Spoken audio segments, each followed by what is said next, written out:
Току-що бях на тренировка на лостове в едно училище софийско и там бяха някакви хлапета, 5-6 момчета насядали на пейката. Предполагам са на 6, 7, 8 години най-много. И всичките си цъкаха на телефоните, седнали на сянка и играят някаква игра, доколкото разбрах, Roblox. Та цъкат си там, пускат честотно някакви вулгаризми. Не е особено колоритни, но все пак нали са малки, така че не се очаква кой знае какво от тях. Единия или двама говорят от време на време на бате и е много смешно, понеже са някакви малки и не им отива. Както и да е, това, което ми хрумна като идея в случая, беше, че там, където има безгранична свобода, няма как да няма и свободия. И когато има тая свободия, това означава, че липсва отговорност. Не знам дали се разбира какво имам предвид, но сега ще се опитам да поясня. Примерно, тук в България имаме щастието да сме доста свободни. И това е естествено човек, който не е живял в чужбина, не би го видял, не би го оценил, но аз ви казвам, че е така, защото съм видял и другото. Обаче тази свобода има и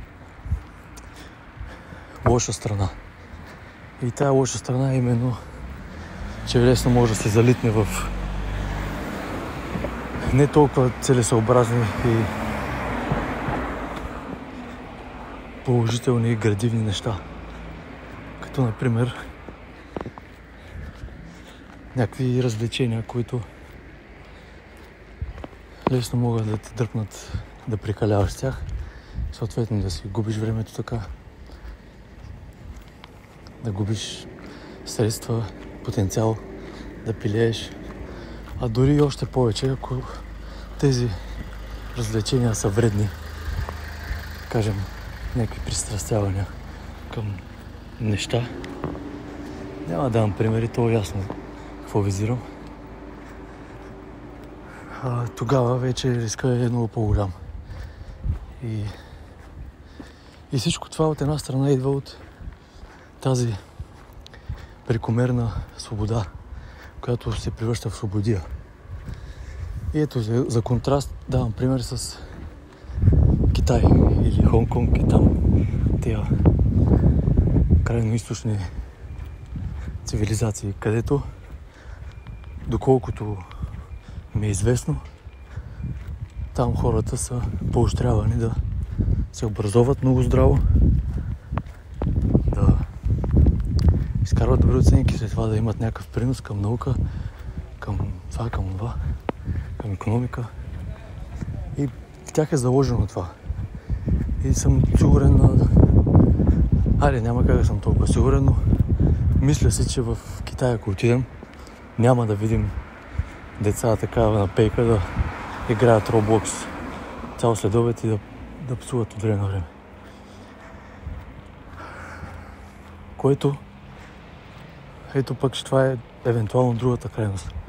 Нали, пак казвам, няма как да съм сигурен какво е в Китай, но да кажем, че го взимаме като някакъв контрастен образ на това, което се опитвам да изразя самата идея. Тук имаш свобода, може да се веселиш на воля и покрай това да не градиш нищо и накрая да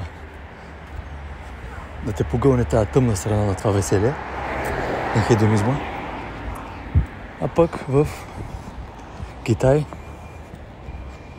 имаш по-малко веселие, в пъти по-малко свобода, пак в пъти по-малко.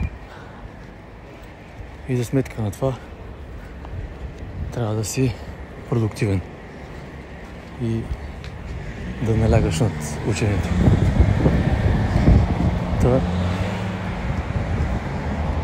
Това, което исках да кажа с всичко това е, че може би трябва да се намери някакъв баланс. Като, разбира се, не упреквам те малките за това, което правят, тъй като и аз съм го правил. Нали, тогава не съм се цъкал на телефона, защото е нямало такава възможност все още. Но не знам, може би пък прекалявам с идеализацията и забравям, че децата трябва да играят. Това им е основното нещо. Въпреки това, според мен, в един момент е добре да им се представи тази алтернатива, че т.е. тази гледна точка, че не всичко е развлечение, безцелно. Ами всъщност ще е добре и човек да се ориентира към някакви градивни неща. Защото в крайна сметка това е смисъл. Трябва да има еволюция, трябва да подобряваме нещата, да ги оставяме по-добри, отколкото са били.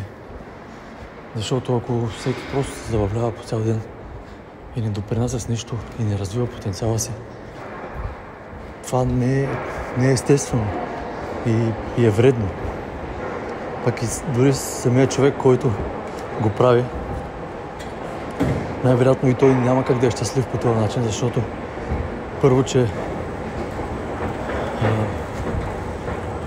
дори да има някакво привидно разнообразие в тези развлечения, те са еднообразни и ако всеки ден правиш едно и също, пържиш си допамина много здраво в някаква игра или нещо, ти първо няма как да си удовлетворен и второ, в някакъв момент просто ще ти трябва повече и повече от тази доза, за да се задоволиш с това развлечение.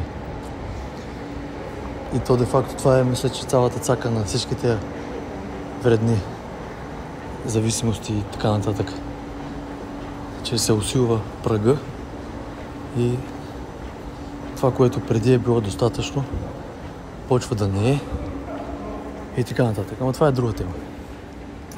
Просто ми хрумна тази идея за децата там и реших да си я развия. Има какво да се разсъждава по темата. Интересно е. И дано в някакъв момент да се освестят и да осъзнаят кое е ценното. А може би, за да се стигне до този момент, идва ролята на училището. Май до там опират нещата. Нали, първото е образованието вкъщи, т.е. възпитанието, а после вече е това.